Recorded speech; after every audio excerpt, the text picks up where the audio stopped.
կենդանիներով մեր շարքերը համալրելու անհրաժեշտություն չունենք։ Հավանաբար դեղիններս գալով, որ իրենց շարքերում մարկանց պակաս ու դեֆիցիտ կա, որոշեցին իրենց շատ հարազատ կենդանիներով համալրել իրենց շարքերը եւ անպայման ինձ թվում է, որ մեր իշխանության համապատասխան մարմինները պետք է քայլեր կատարեն այն մարկանց դեմ, ովքեր Երևանի կենտրոնը օրը ցերեկով վերացեցին կենթանաբանական այգու։ Ներողությունից ամենուր իրենց ակցիայի ժամին գալ այստեղ ամբողջ։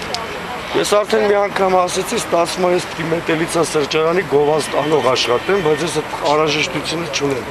Մետելիցա սրճարանը Երևանի իմ ամենասիրած սրճարաններից մեկն է։ Իմ ընկերներիս հետ ստեղ սրճարան ենք եկել, սուրճ ենք։ Այս դեղիները պայքարողներն են, հա, բոլորը։ Հա, բոլորը պայքարողներ են եւ այծերի հետ։ 4 ոտանի եւ 2 ոտանի դեղիններ։ Եվ այս առումով ես ուզում եմ ասեմ, որ սրճարան ուզեմ կգնամ, որտեղ ուզեմ սուրճ կխմեմ, որևէ խնդիր չկա։ Այն հանգամանքը, որ շատ անգամ ձեր համակիրները երթով քայլում են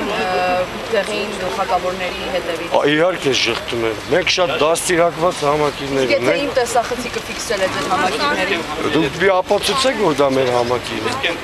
Մենք շատ դաստիարակված համակիրներ ունենք եւ մեր համակիրներից որևէ մեկ իրեն անվայելուչ արտահայտություն չի կարող թույլ տալ Հայաստանի Հանրապետության այլ քաղաքացու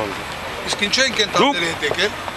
Կենտանիների հետ հավանաբար շարքերը նոսրացել են, որոշել են կենտանիներով համալրել իրենց շարքը։ Իրանց համար տարբերություն չկա, իրան նույնն է։